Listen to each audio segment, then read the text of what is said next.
Madame, Messieurs, bonjour. Soyez les bienvenus sur Planète Mozima TV.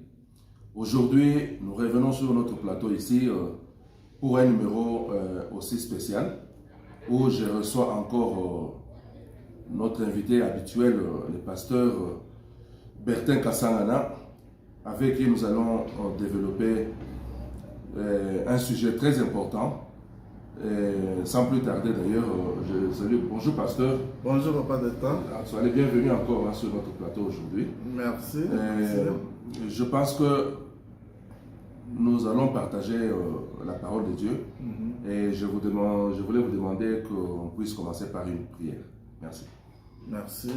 Tendre Père, nous te disons merci pour cette grâce que tu nous as accordée aujourd'hui, pour que nous puissions, Seigneur, nous présenter en ces lieux pour éclairer notre peuple au travers de ta parole.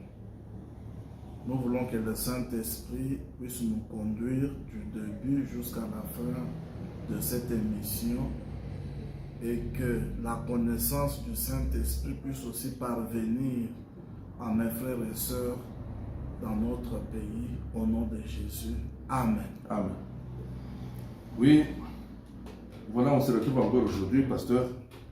Vous pouvez déjà nous introduire dans notre sujet d'aujourd'hui.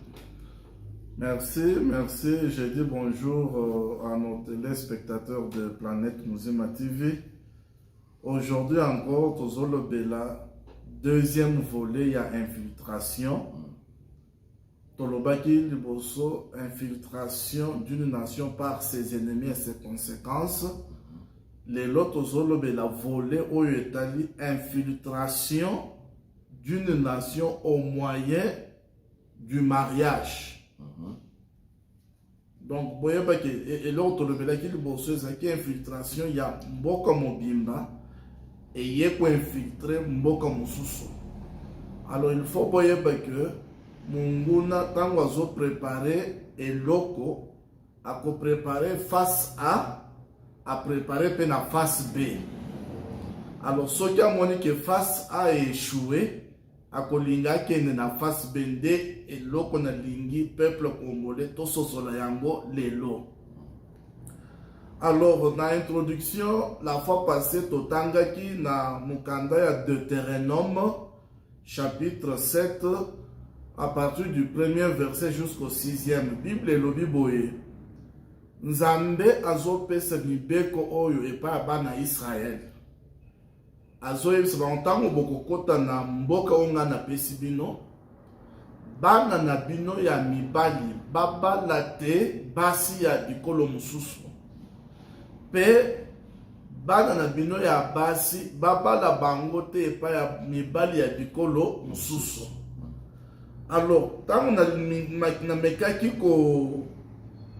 kososola mpona nini Nzambe aboyaki eloko wana, j'ai compris que Nzamba boye qui pona kopekisa infiltration na moyen oyetali mariage. Pour quelle raison?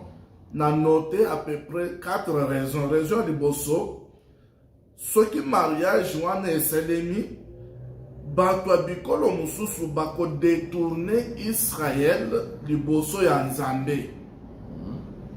Deuxième point, peuple ya Israël bako servir Nzambe mususu, banzambe mususu, donc banzambe ya bikolo mipaya.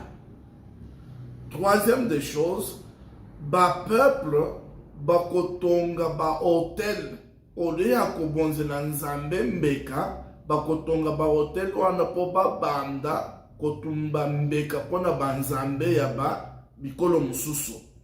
Quatrième point, peuple bakosala sikoyo ba image taye ba statue po banda ko bondela yango. Or tango Nzambe pesaki bana Israël commandement, les 10 commandements ayebisi bango na Nzambe ya je suis un Dieu jaloux na lingite bosambe nanga bosangisa na banzambe mususu. Or bokoki jamais kosala ba image taye po bondela yango. Alors, la raison wana nde esali ke Nzambe apekisaki mariage ya bikolo mosusu po infiltration wana esalema te. Mais sikoyo tomoni Israël akoti na terre promise, na yebisaki bino na ba émission précédente que tant Israël na Égypte c'est 430 ans akoti na terre promise, basalaki pe 400 ans bazalaki na roi physique te. Mboka ezalaki babanda ko diriger ngo na ba juge ba ancien de ya peuple pe na ba sacrificateur. Na expliqué que ba sacrificateur babanda ki ko participer te na makambo etali politique. Bon, tozo sikoyo na temps wana ya ba juge tomoni ke Israël azalaki kaka na ba ennemi ebele. Na temps ya ba juge tomoni pays oyo tobengi ya ba Philistin babandaki koya kotungisa Israël mingi. Alors na temps ya ba juge Nzambe abimisaki mutu oyo tobengi Samson. Bokoki kotanga na Juge chapitre 13 verset 1 à 25, Juge chapitre 14 verset 1 à 20, Juge chapitre 15 verset 1 à 20, Juge chapitre 16 verset 1 à 31.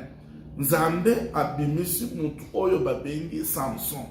Samson azalaki na nguya ya Nzambe na kati na ye, de façon que ye moko abandaki ko beta ba Philistin akoko beta 1000 personnes du coup ye moko.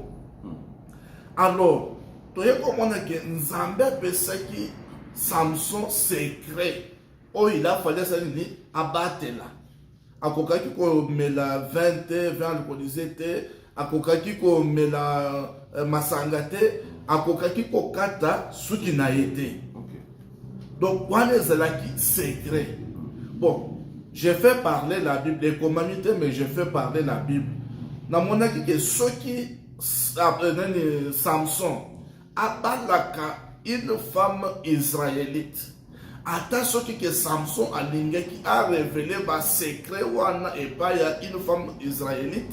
Peut-être femme israélite a qui bomba secret pourquoi? Parce qu'il y a que ceux qui n'a divulgué yango banguda na biso bakosalini bakodomine biso bakoboma biso. Alors lokola oyo eza ya biso na kokobomba. Mais Samson asali eloko wana te. Samson asali nini? Akei au-delà makambo Nzambe biso bango bobala base bikolo mosusu te. Akei kokoye na mutambo abali Delila. Boyoka bien peuple congolais sur ces points. Nazoloba infiltration d'une nation au moyen de quoi? Du mariage. Alors boyoka, à cause ya bolingo oyo Samson apesaki Delila, fin de compte asalini abimisi vérité. Tant qu'on abimisi vérité, Delila lobi ke oh eloko na banda koluka yango. Bozo mona. Donc tant qu'on babali sek ba Philistin babali sek Delila et pas ya Samson. Objectif ezalaki ke ba découvrir secret ya makasi na ye. Donc c'est pour dire que mutu oyo soki aza déjà na kati ya bolingo akolivre nini secret yango ne Nzambe abandaki koboya. Fin de compte Samson a livré secret toye komona ke babo baye kokanga ye tina liwa na ye wana point ya liboso. Deuxième point, premier roi ya Israël, Saül. Tu sais comment quand même Saül a balaki. Moi si ya Saül comme on a Achinoam. Na mekiko sala ba recherche na ba liaison. J'ai compris que Achinoam papa na ye comme on a ezalaki Achimaat. Achimaat azalaki mwana ya grand sacrificateur Sadok. Or Sadok azalaki na génération ya bana ya Aaron. Or Aaron aza lévite. C'est-à-dire moi si ya Saül azalaki lévite. Yes Saül moko azalaki ya tribu de Benjamin, c'est-à-dire babalanaki 100% israélite. Donc kangi parenthèse wana puisque Nathan ya Saül abundisaki pe banguna na ye alongaki bango. Donc côté ya Saül ezalaki na problème makasi te. Toke siko na deuxième roi oyo tobengi Ishiboshet mwana ya Saül. Ishiboshet abalaki te, mais Bible ezoyebisa biso kaka adirigaki pendant 2 ans. Batikala koyebisa biso mwasi na ye te. On passe. Siko tozokoma na point ya David. Bon comprendre bien eloko nazoloba. David aye kobala na kobala na ye wana abali mwasi oyo tobengi kombo ya Maka. Boyokanga bien. Qui est Maka? Maka azalaki mwana ya roi ya Keshur. Keshur ezalaki l'une des localités ya Syrie. Boyokanga bien. Keshur ezalaki l'une des localités ya nini ya Syrie. Alors, j'aimerais vous montrer dans ce qui vient la fois passée sur les images. Ce qui botali, dans un nord, il y a Israël, dans un sud, ouest, dans un est. Vous comprenez bien. Alors, selon détail, que sur Namaka, ezalaki pembeni ya tribu ya Neftali. Ce qui botali tribu ya Neftali, yango côté ya nord-est ya Israël. Alors, Keshur yango mon côté ezalaki côté ya est. Est-ce que vous comprenez ça? Ezalaki côté ya est. Keshur n'a mentionné yango awa. Ezalaki localité ya pays de quoi? De Syrie. C'est pour dire que Maka azwaki kombo ya localité na ye. Vous comprenez? Maintenant, ce qui veut dire Maka nde abotaki Absalom, mwana ya David. Vous comprendrez que Absalom était 50% israélite, 50% syrien. Est-ce que vous comprenez ça? Alors, tango David azalaki na Hebron, nde esika babotaki nani Absalom. Absalom abotami pour diriger Israël, il faut diriger toutes les 12 tribus nyonso ya Israël. Mais à ce moment-là, David azalaki na Hebron, les 2 tribus de Juda et l'autre tribu de Manassé, je pense. Azalaki na ba tribu mibale wana. Mais or, il fallait diriger Israël mobimba. Alors, et sali que na moment wana Absalom abomaki ndeko na ye Amnon juste parce que aviolaki sœur na ye. Ozomon abomaki Absalom akei kokima na exil wapi na Syrie et pas bakoko na ye. Or Syrie azalaki parmi ba ennemi ya nani ya Israël. Alors asali kuna 3 ans tomoni que à partir ya kuna ba murure ye na esprit ya mabe ya kosala rébellion. Tango azongi en complicité ya mama na ye basali effort l'état que David a commis à Jérusalem pour ba wendre ya comme roi ya Israël mobimba. Absalom a sali rébellion au point ya kobenga na papa na ye David nanin na bokonzi. Vous comprenez ce que je dis? En complicité na nini bakoko na ye ba syrien, maman na ye syrienne, ba ennemi ya nini ya Israël. Alors tomoni que Absalom aye kozwa bokonzi abengani papa na ye ti na ndenge ba ye koboma ye pe akufi. David azwi bokonzi aye kobota Salomon na ba mususu. Salomon pourquoi azwaki bokonzi? Parce que David azalaki israélite, Bathsheba maman ya Salomon azalaki pe nani israélite. Alors après Salomon azwi bokonzi, boyokanga très bien. Na sali ba recherche na ye komona ke Bible ezoyebisa biso ke no Salomon azalaki na basi 1000. OK? Na basi 1000 wana depuis ya règne ya Salomon, Bible ezotalisa biso ke no Israël ezalaki na kimia. Ezwaki kimia possible to boyite. Mais sikoyo ba ennemi ya Israël. Tango bandaki koya kotala Salomon, bamoni ke Salomon asalaki de sorte que l'armée est unifiée. Alongolaki bakabaonite nyonso o ba infiltraki armée.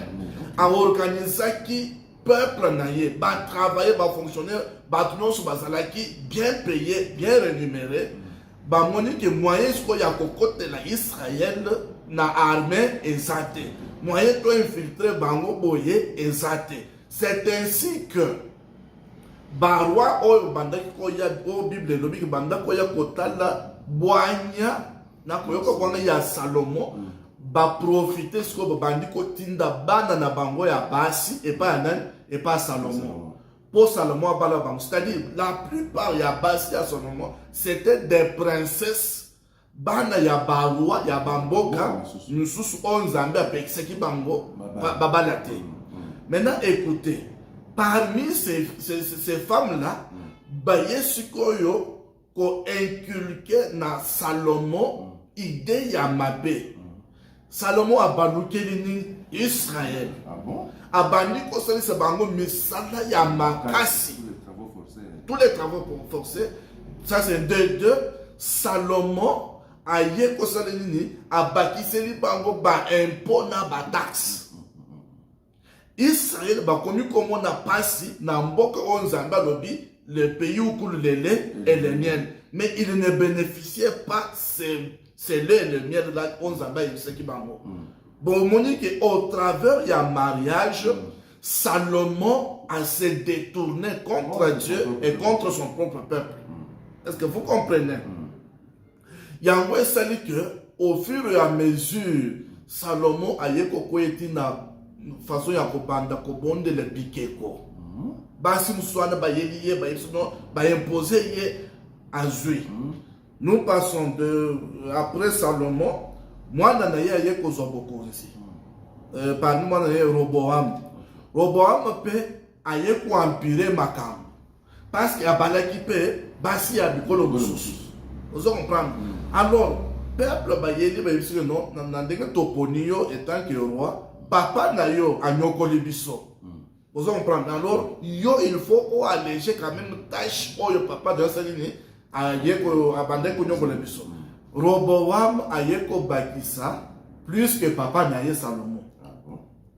Pourquoi? C'est le fait Yakoba la basi ya bikolo mususu. Exactement. Maintenant, nous prenons le dernier, on a sélectionné juste quelques rois. Nous prenons le dernier roi qui est Akab. Akab a bali mwasi papa d'État Otobengi Jézabel. Beaucoup qui kotanga ba verset zali na un roi. Oui, 1 roi chapitre 21 à partir du premier verset jusqu'au 19e. Botangi 2 rois chapitre 9 à partir du 21 jusqu'au 26e. Alors, tango abali Jézabel. Na meki kotanga pona yeba caractéristique ya Jézabel ezalaki nini. Et loko ya liboso, Jézabel elle était une femme idolâtre. Est-ce que vous comprenez? Une femme idolâtre ayaki kosala bavo d'or na Israël a imposé yango. Wana eloko ya liboso. Deuxièmement, elle avait disons tempérance ya masculin. Kozala mobali. C'est là où vient esprit ya lesbienne. Ba lesbienne bazo sanini azamwas akeko bala mwasi busume azo acté comme étant mobile. Donc eza bizaleli ya nani ya Jézabel. Oyo ayaki nango ko inculquer na Israël. Deuxièmement, azalaki pe adoratrice ya Baal. Donc azim nzambe na ya mboka na bango ayeko sanini ko instaurer na Israël. Alors toye komona que Jézabel azalaki ya mboka oyo tobengi Sidon. Sidon bazalaki kaka ya côté ya ba est ya Israël. Troisièmement, l'intolérance oyo azalaki nango Elle a forcé tout le peuple à pratiquer l'idolâtrie.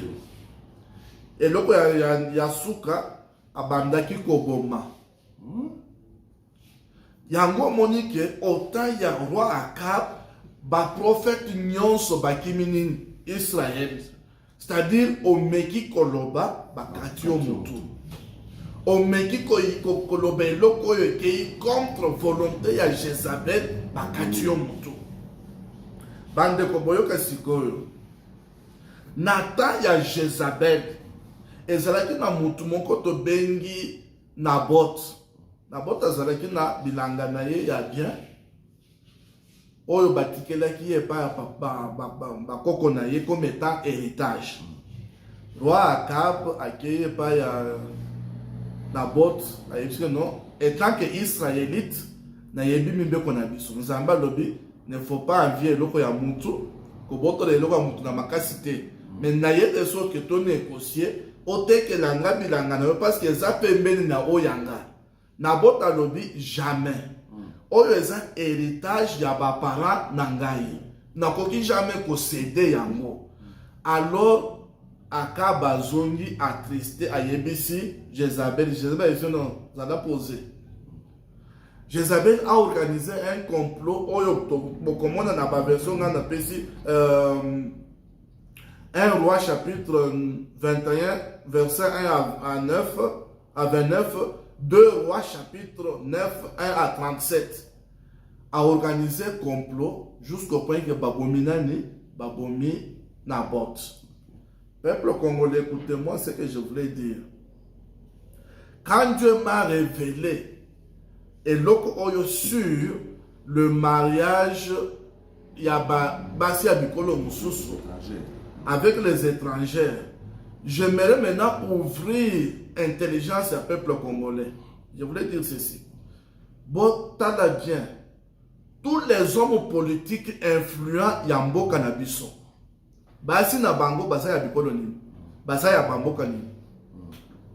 Basi na bango, basa ya bamboka nini. Est-ce que vous comprenez? Permettez-moi d'ouvrir votre intelligence. Tolobi d'abord, Tolobengi, Oyo Tobengi, soldat du peuple. Ok? Soldat du peuple, Tolobeki non, Asa Congolais. Bien sûr. Mais moi, c'est un Zambokanine. Vous comprenez? Or, na Afrique Mobimba Awa, Toyebelo Komoko, ba pays réputé na Makambo Baki, c'est ça, Sénégal, Nigeria, na Cameroun. Nazana ba minanga bazolo bakeno wana baki sezote kama na wenze. Maintenant prenons soldat du peuple. Abimise biso mama moko babengi mama nani? Mama Marie. Est-ce que vous comprenez? Ye afandi afandi na kiti Mama Marie Liboso azana kati ya compléter. Je crois que peut-être un intellectuel moko boye. Mais quelques jours plus tard babimisi Mama Marie na poisson azana ni nganga. Vous comprenez ces choses? Nganga. Eza message mobimba oyo eleki wana, mais je n'ai vu aucun pasteur parler là-dessus. Je n'ai vu aucun journaliste parler là-dessus. Or, c'est un message qu'on veut vous dire que Nabokonzinanga et Kozalande Boye. Donc, Boye wana et Kozala public, et j'ai vu le même Congolais aller, oh, Mboka Nabiso, Basi Bazonisia, on a Mboka Nani. Est-ce que vous comprenez ces choses? Vous comprenez? Donc, peuple congolais, ce qui tokebi na binote, makambo oyo natango ya ba Jézabel, makambo nga natango ya ba Maka, makambo nga natango ya ba Delila, et kosalema na Congo. C'est-à-dire, tokokoma lisusu na bokonzi ya olobi babomiyo. Ndenge tolobakepa na biso kwa koloni bubi na kashim. C'est-à-dire, kolobate sinon na komela yo mobimba. Vous comprenez? Je suis en train, Dieu m'a dit d'ouvrir l'intelligence du peuple congolais de sorte que tokoye lisusu na ba makambo mususu elekakite. Pendant 18 ans ezalaki ya ndenge moi si ya mokonzi ya 18 ans Vous comprenez? Vous comprenez? Alors, papa d'État, voilà ce qui va se passer, ceux qui t'occupent de la bibliothèque. Jézabel, tango, ce qui est pas mon ben, que non, ni bilanga. Jézabel a eu ordonnance royale. Yemoko sa mobali na ye. A signé ango a betina so. Toko zanda na bino na position que na parlement ba imposer bino biloko. Vous signez, mais et vous t'es pas moi côté na mwasi na ye. Le colère bolingo, ça c'est beaucoup risqué aux anda eloko na yo ya bien otonginda ko na ya bien et c'est peli sur moi si à mon konzi ba ye ba botoli yo. Est-ce que vous comprenez ça?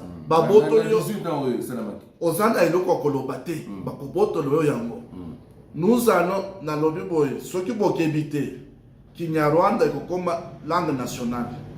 Ceux qui vont éviter Namasté comme langue nationale et vont voter pour la loi que notre bande de parole non, couleur, faites des couleurs. Vous comprenez? Faites des couleurs. Ceux qui vont éviter. Bino ba parlementaire pour que la volati ba veste bien, faites des couleurs na parlement, bo pakalani ba nini ba couleur. Oui. Vous comprenez? Nyonso wana ya monye nzambe aboye ki que non. Je ne veux pas que mon peuple soit infiltré au moyen ya mariage. Papa, j'aimerais que vous qui me suivez, nos chers compatriotes, vous les députés, comprenez les choses. Tout le monde a des réseaux sociaux. Munguna Salinini, Batindi Basi à Kitoko, Barwandes Bazana Congo, il y a bien. Nous tenons sur comment Bango Kolinga Bango. Maintenant, imaginez que aux parlementaires, tu es député, il faut voter loi, ou il faut savoir que non. Étranger nyonso bazala na makasite na mboka na biso. Maintenant toi étant que député toi balan 300 députés mutu na mutu zana quel frère na ya libanda tant il faut bo signer nini bo voter loi. Qu'est-ce qui va se passer? Tant ba ko tia mutu na yo na se ya quiz babandi ko dorloter yo lobby boko canceller ko voter biloko e ko pesa ba congolais poids. Pourquoi? Dicolo ya mariage. Infiltration par le mariage sur le pays. Vous allez comprendre. Alors, c'est pourquoi Dieu m'a dit, ce que je vous dis ici, papa d'État, retenez la date d'aujourd'hui. Je vous parle en tant que serviteur de Dieu et aussi en tant que prophète. Biloko nyonso oyo elekaki na mboka na biso. Naba oyo bazo continuer ko planifier. Naba oyo basala misala ya koboma ba congolais ba innocent. Lokola ba Jézabel.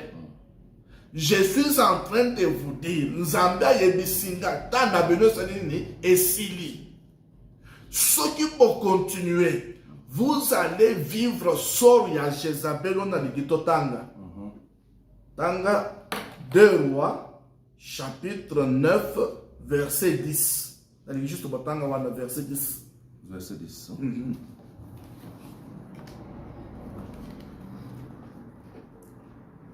Nous lisons la parole de Dieu. Amen.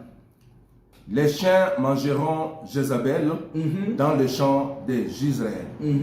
Et il n'y aura personne pour l'enterrer. Il n'y aura personne pour l'enterrer. Puis les jeunes hommes ouvrirent la porte et s'enfuirent. Nazolo bela bino boye. Bino nyonso bosala pa atrocité na mboka na biso. Ainsi dit le Seigneur. Donc vos corps seront mangés par qui? Par des chiens. Papa d'État. Ezana eloko ekosalema na Congo oyo nano etikala kosalema te ekopesa siko kobandi na bamboka musu na bakongole omoni mbwa na yo oyo tango yaka eyambi yo wana mbwa wana nde ekolia yo. Amen. Na Congo na minute oyo c'est ce qui va se passer. Bobomi pe ebele, vous continuez à tuer. Mais Dieu m'a dit de vous dire Bambwa o ya bino. Bakolia bino. Bakolia bino. Bambwa baliaki Jézabel, batikaka mutu po ba reconnaître que eza Jézabel. Vous comprenez? L'atrocité oyo Jézabel a salaki. Et c'est ce que je vous dis. Bambwa oyo zoboko la nanda. Bakolia yo. Bokimeli na zamba bolobi ke no tokima na ni na vie tokene na zamba. Na zamba kuna zamba si a ordonné bandeke ya likolo bakolia bino. Ba misuni na bino bakolia ngo. Bible lobi mutu akwanteraki Jézabel azalaki te. Il n'y avait personne pour enterrer qui? Jézabel. Au moins, ceux qui m'ont fait, il faut enterrer quand même dans honneur. Mais les autres, il y a Jézabel. Et tu as dit, Baliaki et pas un bois. Je vous dis, Bobomi, c'est trop. Mais aujourd'hui, là, ainsi dit le Seigneur, Bamisuni Nabino, vos corps seront mangés par quoi? Par des champs et des oiseaux. Bambwa oyo bino botieka na banda ko na bino wana nde nzambe si apesi bango ordre. Bazo tomboke la bino bakolia bino. Vous serez tous mangés. Bino nyonso bozana complicité na complot ya koboma mboka. Nzambe lobi ke non na bapaya. Na ba oyo bakozana na ndako ya Akab. Bambo et mutumoko kozala épargné te. Bambo bokseni. C'est ce que je vous dis. Et le point des autres salema na boka oyo. Bokomona yango. C'est pourquoi je vous dis bien aimé. Oyo de deuxième partie à infiltration. On zamba révélé biso. Infiltration d'une nation au moyen du mariage. Alors tokeba. Tozata ya élection. Botala nanu ba homme politique au baza influencé et baza influent na mboka na biso. Botala bien na mariage na bango. Bo se poser la question pourquoi babali ba congolaise te. Et maintenant papa de détail pendant aussi ça. Il y a des éminents professeurs na Congo. Oyo babali ba congolaise, bango pe baza ba congolais. Posez-vous des questions. Pourquoi bango ba kokiko diriger vous trouvez un professeur qui vous enseigne sciences politiques. Mais je me pose des questions. Est-ce qu'il y a à la macacité, il y a qu'à diriger Mboka plutôt que botique la batte? Baza infiltré, nationalité douteuse, baye pe olia kobana tabasia baké kobana basia bikolo mususu. Maintenant tous on a une première dame ya Mboka mususu.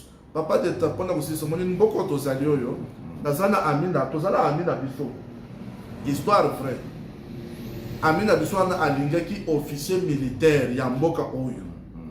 Alors il y a un jour balingaki ba pesa officier militaire wana grade ya position stratégique. Service de renseignement il faut comprendre que nous azobi mana un étranger baboyaki ko promouvoir mwasi wana ba lobby na cadre ya bolingo akoya ko bimiseni ba secret nyonso ya mboka. Mais Congo est un pays oyo on ne tient pas compte de tout. C'est pourquoi nous souffrons aujourd'hui. Yangonde papa d'État nazaraki nango ya kopesa peuple. Merci beaucoup en tout cas, je pense que vous avez bien suivi ce message. C'est dans la Bible. Alors, mais quand vous prenez ça, vous comparez avec ce qui se passe chez nous au Congo, vous trouvez que vraiment nous sommes dans cette situation-là. C'est pourquoi nous soutenons cette loi-là, la loi Tchani, la loi qui dit et de père et de mère, de père et de mère, de père et de mère. Nous soutenons ça.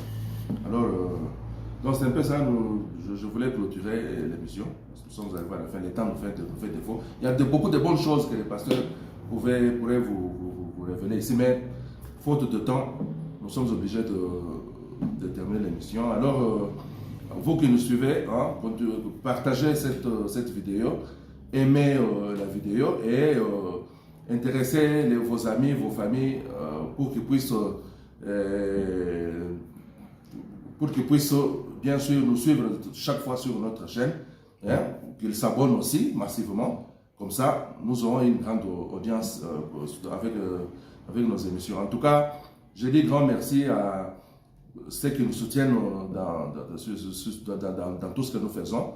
Là, je vois Dr Apollo Chamalenga au Canada, je vois Steve Chonza, je vois Inès Lomuela, Dina Mutoka, je vois Roger Mutoka, je vois Antonda Mutoka, et je vois Dr Sotar Nyembwe. En tout cas, pasteur, vous avez quelques amis qui nous soutiennent, Oui, oui. que vous voulez aussi saluer dans Oui, premièrement, je salue ma femme Flavie Mbelou et tous mes enfants Adiel et Neridja. Je salue le docteur Junior Mukoka qui nous suit aussi. Je salue le docteur Francis Kalala. Je salue papa Stone Bouana. Je salue papa Dorsel Kassangana. Je salue papa Simplice Pouy en France. Je salue maman Rebecca Tchala en Belgique. Je salue aussi papa Jean-Marie Mbouy Chiswaka en Mboujumaï. Je salue papa pasteur Nestor Ngandoka Belou en Mboujumaï. Je salue pasteur Dodé aux États-Unis. Je salue Yannick Moutala à Kinshasa et tous les miens, toute ma famille. Je vous salue tous. Soyez vraiment connectés et abonnez-vous massivement et partagez aussi ces émissions. Merci beaucoup. En tout cas, merci beaucoup. Merci à Jonas Greenstone, merci à Madeleine Green, merci aussi à Robert Tshisekedi Chis à Londres. Pour aujourd'hui, nous avons terminé. On se retrouve à la prochaine. Merci beaucoup. Merci.